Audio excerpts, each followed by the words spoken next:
Welcome, everyone, back to another podcast of the Center for Asian American Christianity. I am really happy to introduce a new guest for our podcast, Kathy Maskell, who is the lead pastor at the East Denver Vineyard.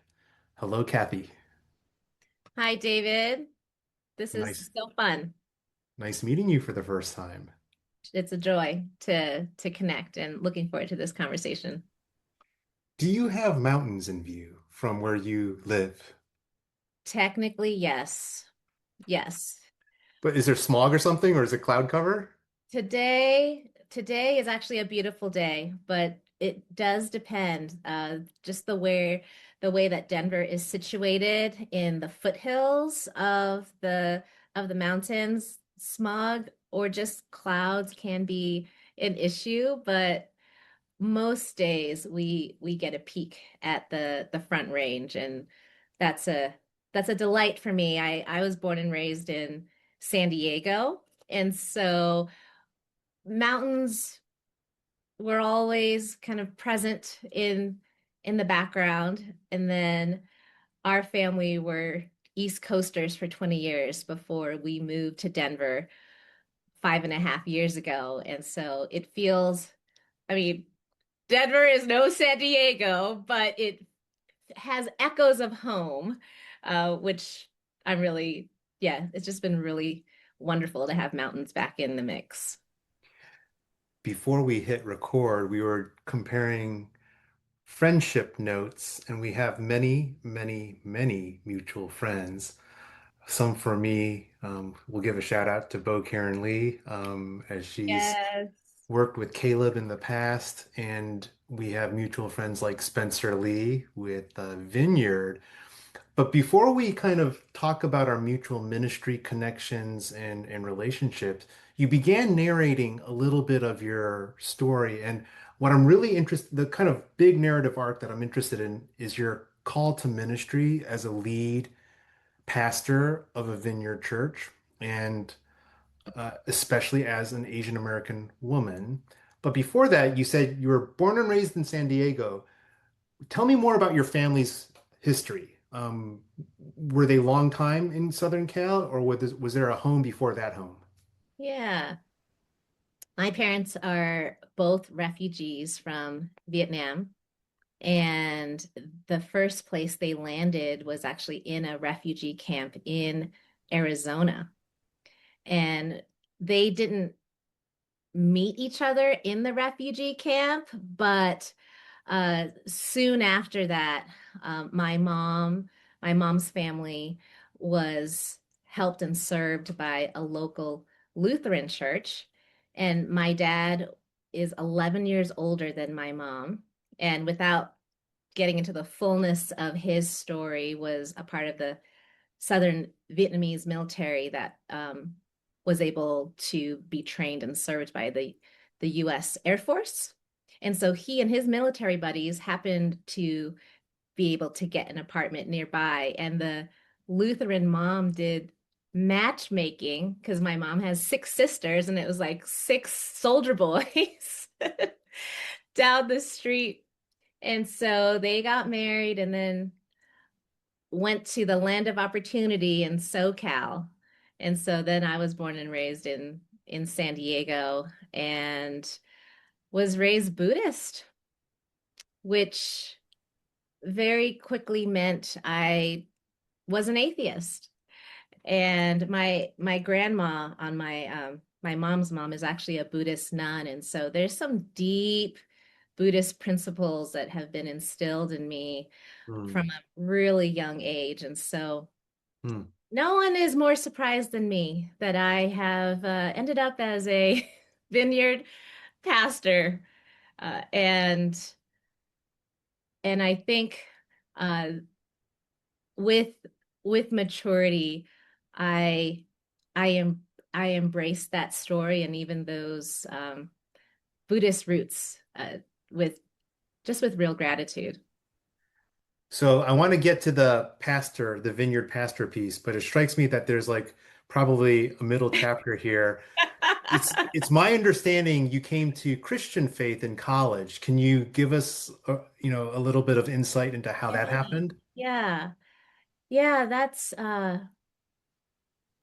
really that's basically true. I did have technically right before college a profound mystical experience where Jesus uh did become real to me. And just shout out to my old high school friend Nina Lee, who's now Nina Lee Torkelson, but we were mostly friends, but kind of frenemies in terms of just that competitive. She was first chair violin, I think, head singer of the choir. We did speech and debate together, every AP class together. Us Asians know, you know what I mean. So she also was a Christian. And like I said, especially in high school, very outspoken atheist. But she's headed to college. I'm headed to college. And like a month before I'm headed to the University of Chicago, she said, "Would you come to a concert with me?" I said yes because of her singing musical background. I thought we are going to go to some classical concert.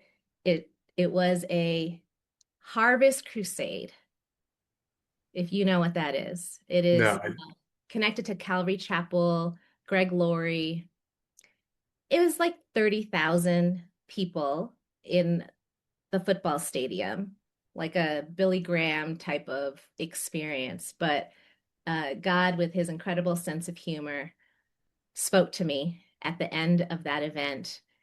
And I remember feeling filled with a warm yellow light. And I heard a voice in my head say, "If you follow me, you've been looking for peace. I will be your peace." hmm. And how I knew in that moment in my atheist mind that this was Jesus speaking to me was that never could I ever say something that kind to myself. And so I said yes to that person who gave me this promise of peace. And then a month later, I find myself in Chicago and someone invites me to an intervarsity Bible study. A few months after that, a guy named Caleb invites me to join him to check out this church called the Evanston Vineyard. It's the first church I'd ever been to. We drove 45 minutes to the north side. And then my second year of college, Evanston Vineyard sends out a single guy to church plant in Hyde Park across the street from my dorm.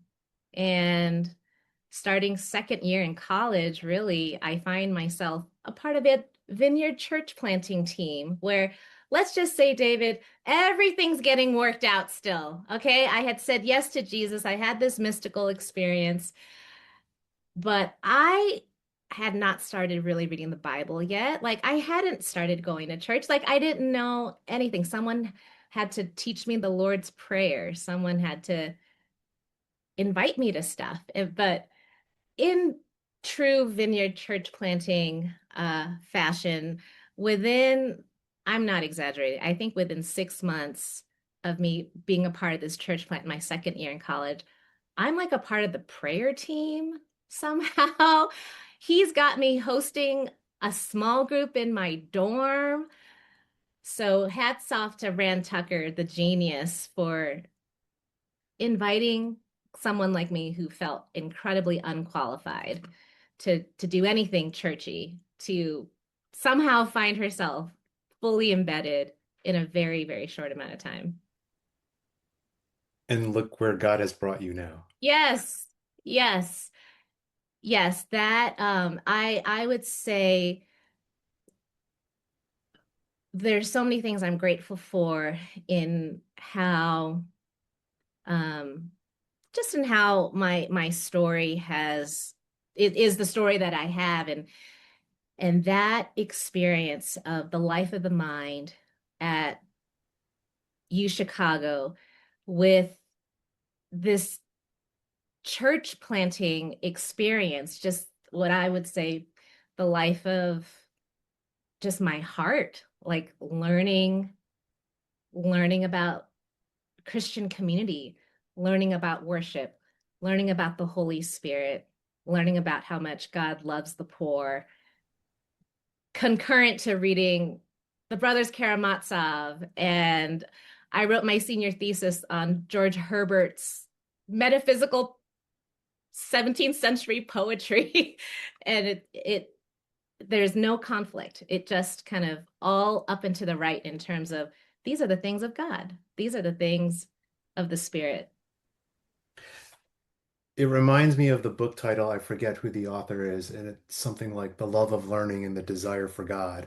That seems the head and the heart journey. Oh, I yes. didn't come up with that. I have Okay. bad memory, but there's Yeah. something there about you're being at Chicago with a thirst for knowledge. You're being a young Christian with a heart for Christ. Hmm. And I'm drawn to one aspect of your bio here. It says you got an MDiv at Union in New York Yeah. in systematic theology. Yeah. So say more about that. Why systematic theology? Yeah. It's a very brainy thing. Yeah. Yeah. Also another experience I'm so incredibly grateful. Some of the professors in particular whom I had the privilege of studying with. My first theology professor, first semester at Union, James Cone. David. I mean, The father of Black theology. That's a wonderful privilege. it's the school that introduced me to something called Asian theology, Asian American theology. So exciting, and for me, at that stage, my husband Caleb and I and our friends Matt and Hannah Crosman, we had already planted another vineyard church in New Haven, Connecticut. And so we had already planted a church, our own church. Um, at the time, I was the U.S. advocacy director for Love 146, an anti-child sex trafficking organization. And so I went to uni, and I wanted to go to seminary, to have a space to ask some of my theological questions about God and justice and suffering and the Bible. And it was, through having an opportunity to study with professors like James Cone. But I had another theology professor, Christopher Morse, where I ended up doing a year with him on Barth and a year on Bonhoeffer. And that really, I would say, sealed the deal for what my concentration was going to be, because I ended up being able to take time to do a paper, a thesis, comparing the abolitionist theologies of William Wilberforce, um, who was British abolitionist, and comparing his theological framework as well as values and leans to John Brown's theology, who's a much more controversial abolitionist, but one that for me, I'm very sympathetic to in how he wrestled. I mean, I wouldn't say I land exactly in the same way as John Brown in terms of his theology, but his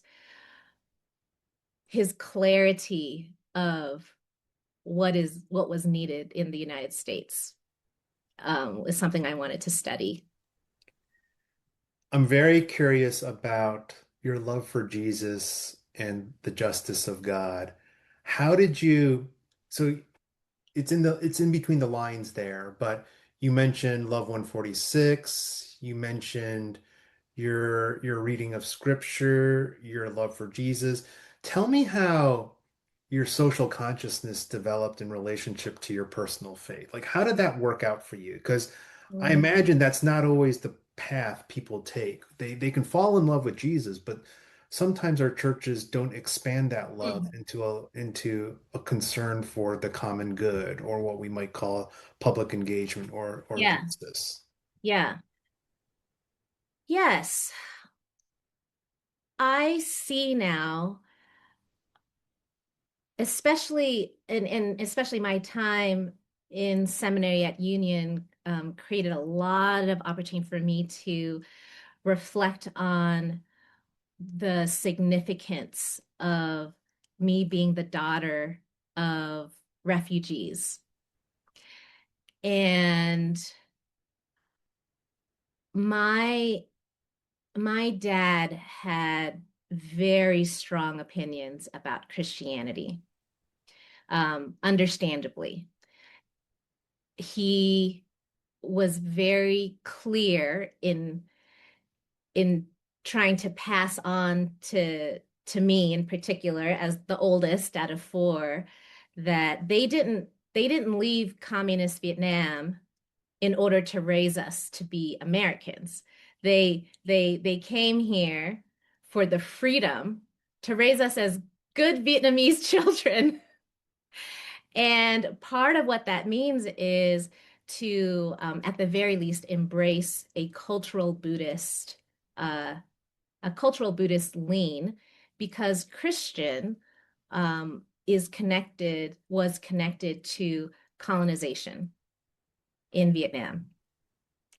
And so for me, that bias is a part of why it's so surprising that I love Jesus so much. But it's also not surprising in that he handed me such a clear picture of what he understood was a part of his mandate in having the opportunity to come to the United States and live as uh, a free person, that freedom is for everyone. And to to learn about Jesus of the Bible, to to quickly fall in love with what I saw in the Gospels, which is Jesus, the lover of children, the lover of poor people, the lover of women, was something that I was able to actually participate in proclaiming that story through some of my anti-trafficking work, through the just even our own church planting experience in New Haven, Connecticut, where it was a combination of grad students and undergrads. But you could argue that New Haven is this place of incredible privilege, with Yale just overshadowing so much of the city. But the part of New Haven that we lived in our, just where our home was, spoke to the contradictions of, we talk about New Haven being a small town with big city problems. And that experience at the same time that I'm working on like global human trafficking, it it it really motivated me to to find my safety and security in Jesus in a much deeper way. And I I trust my life, and I trust my sense of call, and I actually trust. It's a different thing to like move for me to trust the world to God. And just in my own justice journey, it's like, whose job is it to save the world, David? Is it mine? Whose job is it? And it's like, oh no, it's actually there is there is a liberator, there is a um yeah, there's a kind and loving God who is all powerful, and I can trust him with all the injustice in the world. And yeah, it's like how could you not love that God? I want to go back to what you said about being a daughter of refugees. Hmm. Your father didn't leave Vietnam to raise simply Americans, and Yeah. how, from your dad and perhaps your parents' perspective, Christianity was connected to colonization in Vietnam. Hmm. So it strikes me that one of the inheritances you received from your parents was a political consciousness. Like this was Mm. um, created out of the soil from which they fled Vietnam as refugees. So the kind of soil of your family's coming to America was through political unrest, chaos, and turmoil. So Hmm. that kind of natal moment is hard to un, like it's hard to forget the political stuff, right? It's like it's built into the moment. Um, but your politics is a little different from your dad. You have the politics of Jesus. Um, how has your gospel love of neighbor, grounded in Christ's unconditional love, like how has that shaped the conversations in your family with your dad? Like, does he recognize that your politics is both similar and different? Or do you guys not talk about stuff like that? Yes. Well, my dad is 80 years old and does have Alzheimer's now. And so we uh we don't get into it as much as we used to, but the way that I'm wired, which for better for worse means I am my father's daughter. We got into it all the time, David, over the years. And you're so right. This thread of freedom, freedom to be protected, freedom worth fighting for, freedom worth leaving your homeland for. So my real name is Wakan, and my dad named me and each of my siblings after villages in Vietnam, of where he was born, where my grandmother was born. And it's so deep, right? This love of home and longing for a place that you had to leave. And I I don't, I mean, I pray for my dad that he would know the love of Jesus as home. Um, but yeah, at every turn, it's like we use the same words, but we do mean completely different things. And that's been the last 30 years of my life. And every every moment it's me trying to find ways to help him understand my life. And it's been we've had glimpses, but I think the best places of synergy are when he sees my choices to build community and to serve others. Like he gets that. It's like, well, of course our lives are for serving others. Of course our lives are to be deeply embedded in community.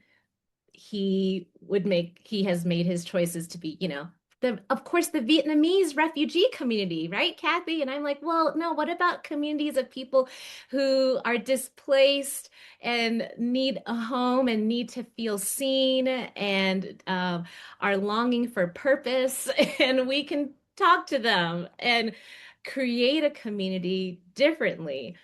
And when he talks about freedom, yes, it's about political freedom. It's about the freedom of speech. And I'm like, well, what about the freedom of being able to see you have all these choices in the world, but you could choose to serve others sacrificially. You could choose to practice hospitality to people who are not even in your own people group. And he's like, no, that's like that's not exactly what the freedom is for. And I'm like, but there's just so much more freedom. What about like multi-ethnic communities and freedom to um yeah, freedom to lean towards the marginalized and the poor. And he's like, no, they're wasting their freedom, right? Those are those are people who have squandered and are lazy. And it's like, no, that's not. So we've had many robust conversations over the years. I wish I could have been a fly at the dinner table. That would have been so interesting. What I'm seeing is shared language, for example, freedom, Mhm. but different semantic universes given the different circumstances of your lives. But you're also kin, you're also shared. I think that sharing and difference makes for a really interesting dialogue. So I have a lot more thoughts on that. But thank you for sharing how you are your father's daughter. I see that. I see that, and I think that's really cool. Um, Church planting, you're a vineyard pastor. You're also, as you've mentioned, you're Vietnamese. Did I'm curious, again, this is I wasn't expecting to go with the parents, but what did your parents think once you decided to be a pastor? How did that register with them? Instead of, you Chicago, you could have been like a lawyer or a professor, but you chose pastor. Oh, oh This is the yes, Asian thing. absolutely. I mean, the only way that I was even okay, this is so true. And again, like for any Asians that may end up listening, like you know what I'm about to say, people are going to feel this. Um, of course, I didn't start off as an English major. I told my parents I was going to go to the University of Chicago as pre-med. Okay. I was 100% pre-med for the first 2 years at U Chicago. And then through actual life consequences of not doing great in OChem. Dude, same with me. Sophomore organic chemistry. I Dude. think I got a B minus, and my parents almost yanked me out of college because of that. Oh, well, I did what I mean, yeah, there's more fun details in there, but let's just say I did eventually get a B in OChem through summer school, but then, then their second year of OChem, and I actually do have an F on my transcript. And my parents were like, okay, clearly. And to their credit, because I think any other Asian parent might have just said, like, it doesn't even matter. Go to summer school again, and do it. But like clearly I was not doing what I needed to do.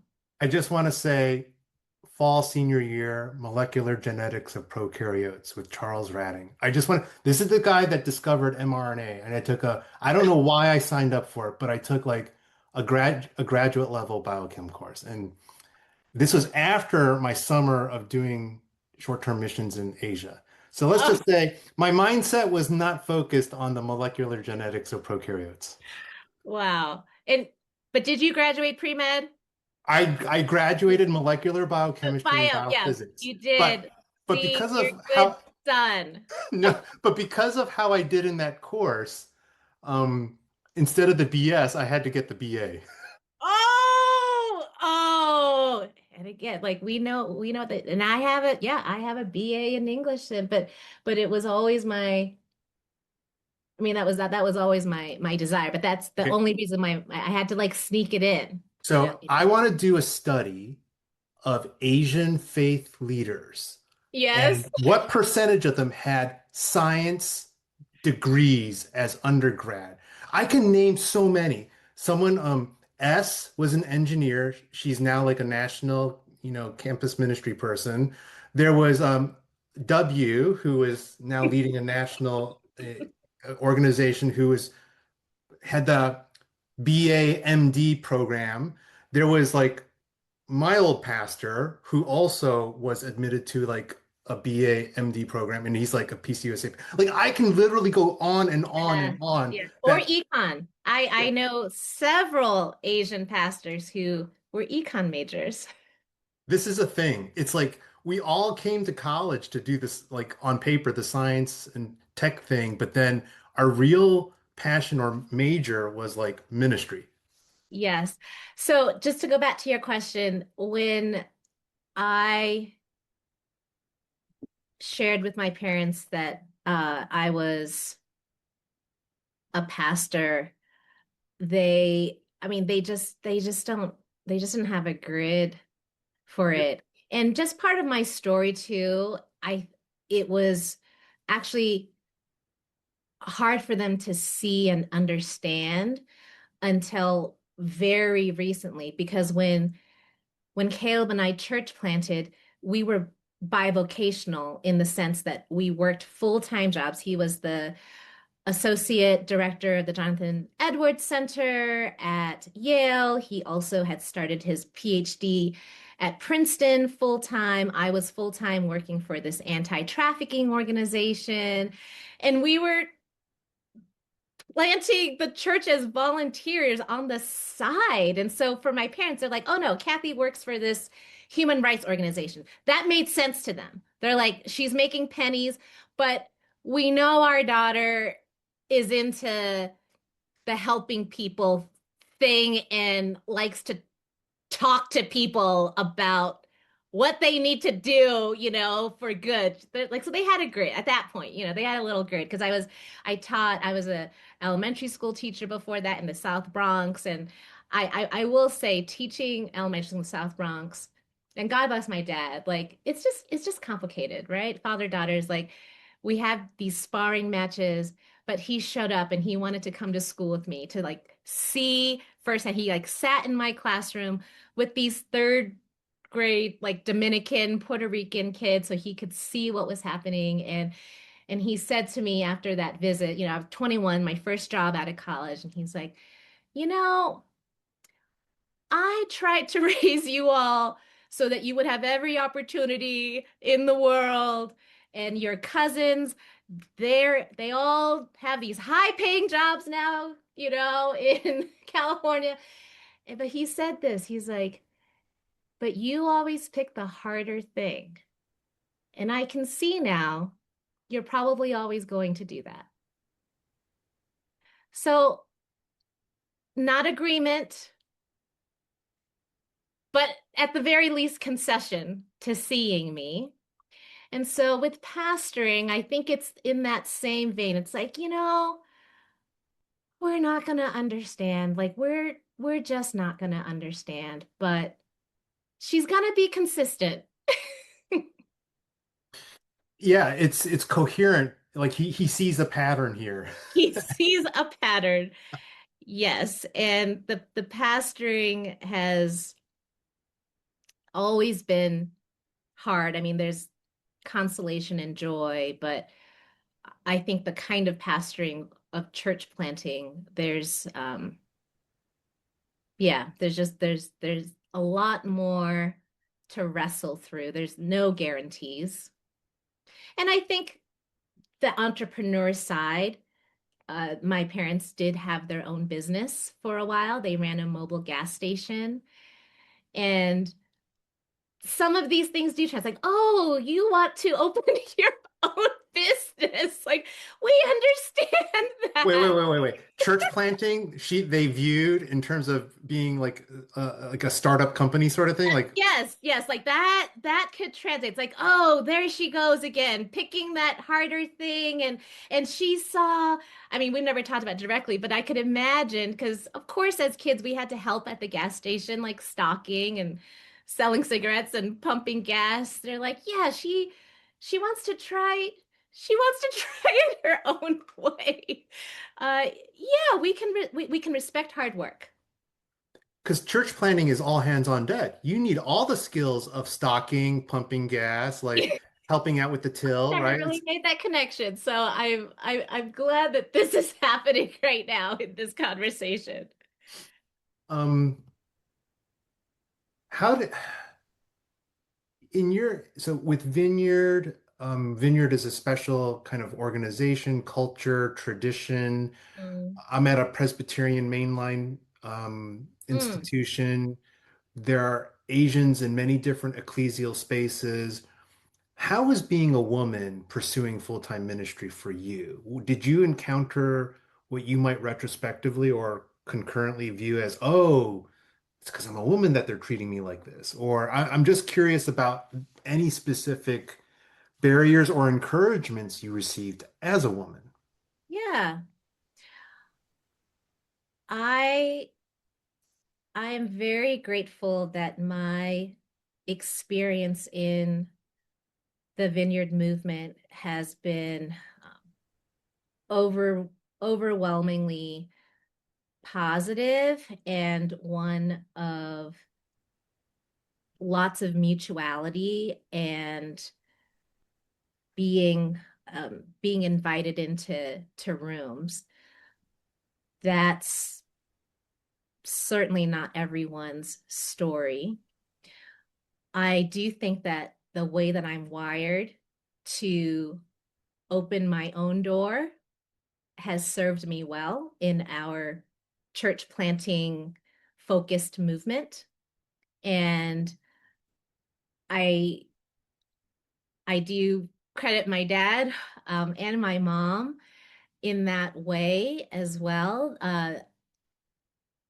I do not have the Asian American story of stay quiet and fade into the background. My my upbringing was be the best and tell people that you are the best. And I sometimes think of it as my dad raised me as the eldest son, even though I'm the eldest daughter.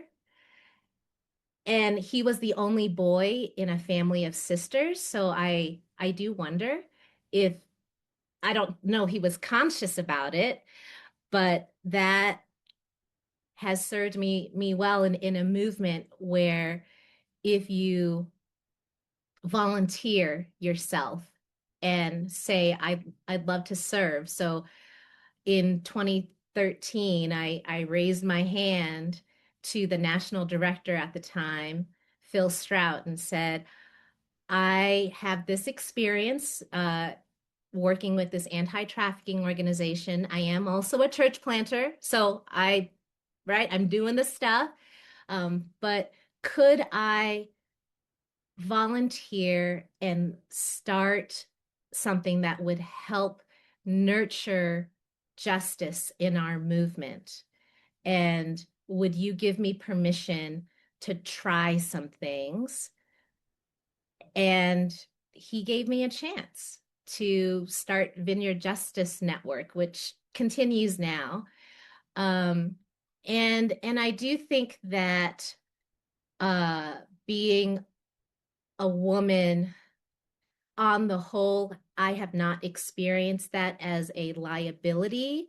I do think that sometimes I have had to really rely on not being afraid of being proactive, which that also doesn't necessarily always align culturally with how women who've been raised in the church might experience that culturally. So having not been raised in the church, I think that also served me. And the some of the I would say that over the years, in talking to other vineyard pastors who are men, they seem to be more quickly invited into more, maybe we would call them traditional learning opportunities, like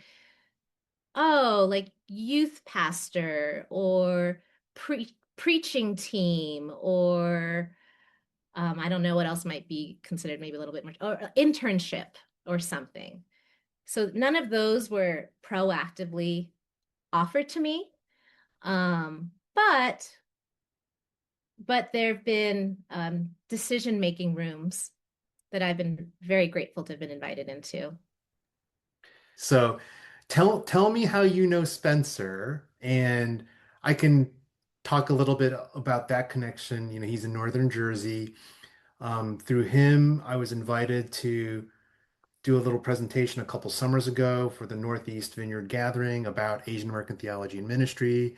And Mm. that kind of catalyzed into more ongoing conversations. And I've been tracking the development of the AAPI initiative within the Vineyard movement. But how did you get to know Spencer through Vineyard? Yeah, yeah. Spencer is a friend of a friend, and I I feel like I've already learned so much from Spencer, especially since 2020, when I think it's safe to say for a number of Asian American Christians in particular, there was a bit of a wake up moment with George Floyd and recognizing potential agency in connecting with other underrepresented groups and then just with just the Asian hate stuff that obviously happened during COVID. And so Spencer's been a teacher to me in terms of how he has actively pursued and networked himself into places where Asian American Christians are both speaking out, but also creating environments for just educating Asian Americans about Asian American history and experience.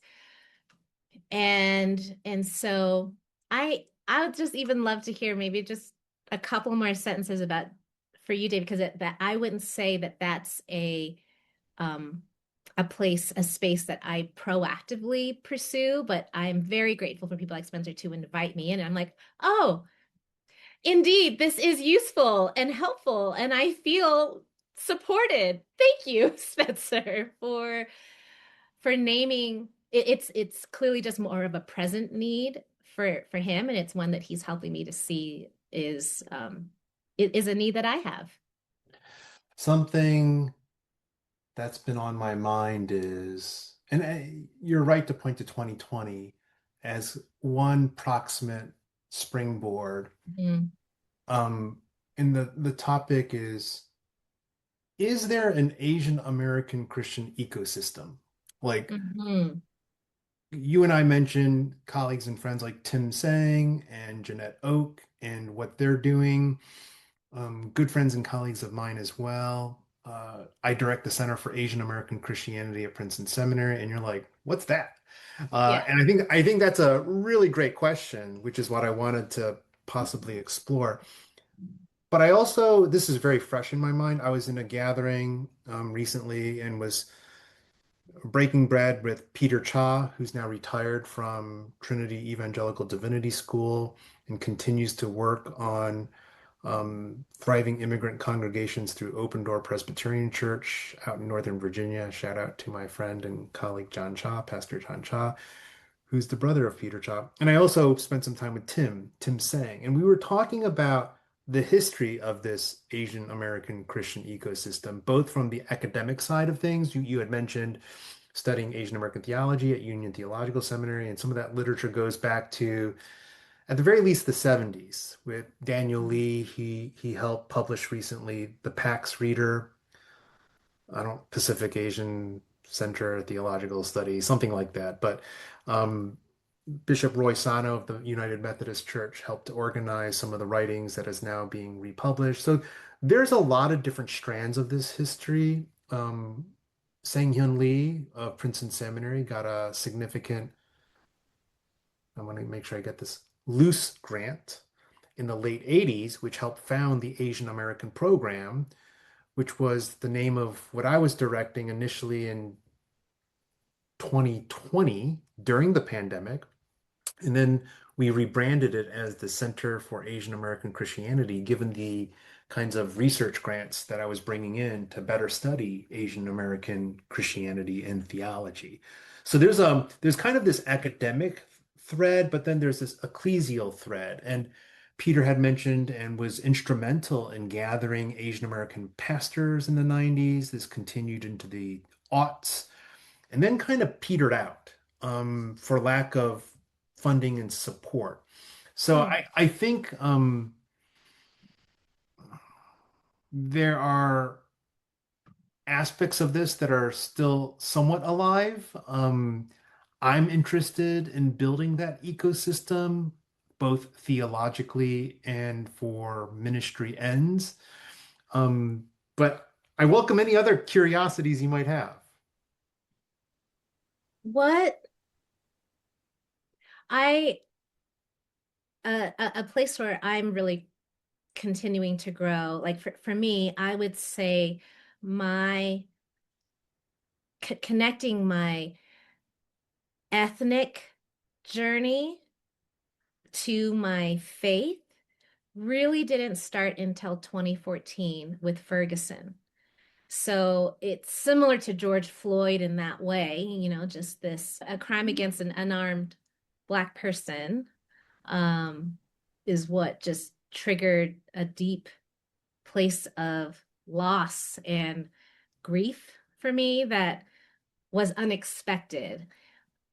And then for it to be connected to ethnicity, to race, to color, and then, oh, what is that? Um, where does God need to speak to me, um, theologically, and then personally? So what as the leader of this center, like what's that for you, David? I was a campus ministry parachurch person throughout college, and that was Mm. formative for my personal identity. Like I think I mentioned how I was a MB&B major on paper. That's the degree hanging on my wall here. I don't think it says the major, but it says my name. But my real major was campus ministry. And so Mm. the formation I got there took evangelism and discipleship very seriously. Then I went to seminary instead of medical school, and then I never looked back. Okay. So when I went to seminary, a couple things happened. One, I realized that beyond Jesus, there's the Holy Spirit and then there's the Father. So I was like, okay, I had a Jesus theology, but I didn't really have a spirit theology. And when I had a spirit theology, it was kind of like this somewhat abusive, unethical, and dominatory form of charismatic sort of spirit theology. It was not a friendly thing for me. And then the father stuff was just like, nah, I didn't really have that because I needed a friend, and Jesus was my friend. But Regent College introduced me to Trinitarian theology, where it was a relational trinity, so to speak, coupled with, and this is, I just came back from a mental health conference. The theme was rupture and repair, coupled with my own parents' breakup of their marriage, their divorce, and the ensuing kind of brokenness from that. And that's when, through the theological curriculum of the seminary I was at, I learned about a kind of prayer that was lament. Like it was okay to weep deeply in God's presence. It was not all like triumph and victory, which there is final victory, but it was also God is with those who suffer. There is a Holy Saturday, a descent into hell before there is Resurrection Sunday. And so my Christology got filled out. My doctrine of God got filled out. And set in beautiful British Columbia, I think that's what it says on the license plate, my doctrine of creation got filled out. Hmm. It was not just a soteriological faith, which was what the parachurch organization really emphasized. But this whole like Genesis to Revelation thing of creation and new creation, where creation is good, which meant we are embodied creatures, not Mm-hmm. simply brains in a vat. And so Mm-hmm. I entered philosophically and theologically into this realm of embodiedness that I'm not just a Cartesian, cogito ergo sum. Mm-hmm. But that still didn't answer your question about race and ethnicity. So I think the race and ethnicity piece, there's another step here, which is my theological training at Princeton Seminary. I had really good religion professors, ethics professors, in addition to systematic theology professors. And this is where the grammar of justice came in. I came to understand that Hmm. justice is about rightly ordered relationships. Yeah. It's about right relating. It's as simple as that. I'm like, Hmm. oh, if that's what justice is, then yeah, like salvation is about sinners rightly relating with God. Neighbor love is about rightly relating with your neighbors. Isn't this simply the first and the greatest commandments? Aren't these biblical mandates? It's called justice. Oh, now I get it. That's called justice. I didn't know that. So I'm really into gaining conceptual language. Like this was a biblical concept. Justice was not some kind of it was a like righteousness is justice. These are semantic equivalents. What Christ did on the cross was to restore, to rightly order our relationship with our Creator. And that this is God's shalom for all of creation, is for us to relate to creation rightly. And that means stewardship of the earth as it does with human creatures and non-human creatures. So that was a biblical vision. So Princeton expanded the biblical vision to be more biblical. All right. And then with those two things in place, a creation theology and a justice theology that were all grounded Christologically and pneumatologically and biblically, the race and ethnicity thing was inevitable. It's kind of like, then you have Yeah, to ask, I then you, really resonate with that. And I think, yeah, thanks for the just framing like a theology of creation is then what led you to a theology of justice, which then leads you to a That's really interesting. It's be- helpful. because then you have to ask, does my body matter? That's right. If you Yeah. study that Jesus came as a Jew, you then realize that embodiment matters. Like Hmm. this is not Jesus didn't take a generic human flesh. He took Jewish human Hmm. flesh. God, if you believe God is sovereign and has before creation was made has kind of designed this good creation, then your embodiment as a Vietnamese daughter of refugees matters. And then my embodiment as a second generation Chinese born in Atlanta, Georgia, from parents who lived in Taiwan after coming from mainland China, that matters. If you believe in a sovereign God, which I do, right? So it's Hmm. kind of like none of this is like woke, like Hmm. critical race theory, which I learned from. This Hmm. is simply theological thinking. Like Hmm. I am a I'm a committed Christian and a committed Christian theologian, and I want to think theologically and biblically about our embodiment. At which point, I can't help but think all theology is embodied, and our embodiment matters. My particular embodiment is Asian American, and in this context of the US, like Hmm. this is an important contribution to our theological um, discourse and our congregational practice. So I'll kind of just stop there. I have more thoughts, but Yeah. that's kind of the personal journey. It's kind of an almost an intellectual journey that lands back in practice and social embodiment. Hmm. Hmm. Yeah, I'm definitely on a learning journey with that. And part of even wanting to connect with you is just a continued acknowledgement. It's like there's just more to my own inviting God into this part of yeah, I mean, I my identity is first and foremost in Christ, but I appreciate the container to say, and our identity is in Christ. Do you have an embodied container? And if we don't just reject that, but actually can say there's a goodness to it, I'm, yeah, I'm, I'm grateful for centers like yours where it's saying like there's a goodness and it's unto the witness of the church with the big C. As you were talking about, as you were reflecting, the thought that comes to my mind is sometimes we focus on the content, this kind of salvation message, and we think the form is subordinate to the content. But if that were the case, God the Father could have just sent papyri. He could have just sent a text. Mm-hmm. But God the Father sent the Son in human flesh, right? So that tells me that the form of the message and the message itself together matter.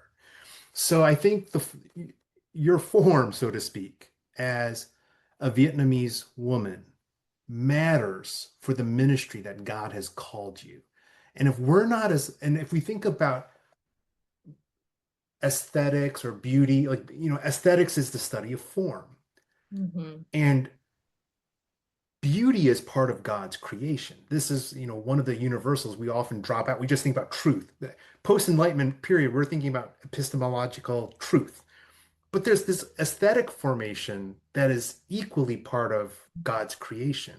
And when we don't attend to form, we are neglecting Mm. our curiosity of part of God's creation.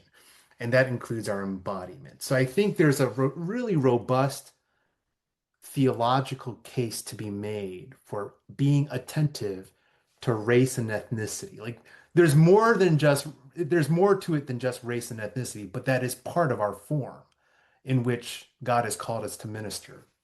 So those were some things rattling around in my brain. Yeah. And for me, part of what feels motivating differently. So the current form right now for pastoring is our small urban church in the heart of Denver, East Denver to be exact. Like we are in the East Denver side of Denver, and Denver is 4% Asian. I have never lived in a place with such a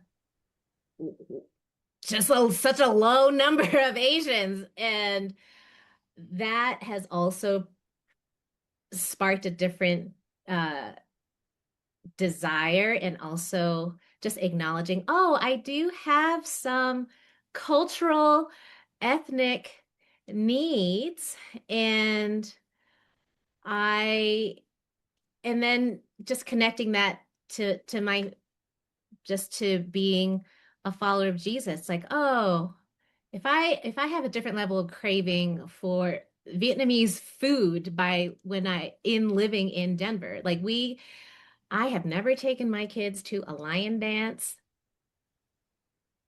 in the last 16 years. I grew up with it, right? Every year. So I didn't have a high need, like grew up in San Diego, prom king, prom queen, best dancer, best singer, best smile, best dressed, always Asian people. Oh yeah, and they're always Filipino too. So, shout out to all the Filipinos, like always being best dressed, best looking, best dancer, you know. Um, but with that, like there was such a lack of need. And then just this Vietnamese enclave. I mean, so much pride, always good food.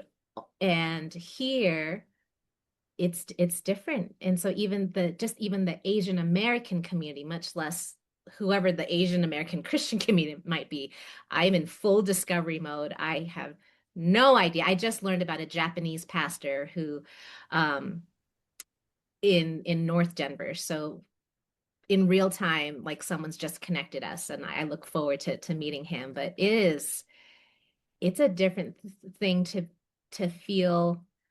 I realize I have chosen places to live where I feel at home because there's lots of Asians around, or at least more than 4%, like even in Philly, it was like 12% Asian or something. It's like, yeah, that's good enough, you know?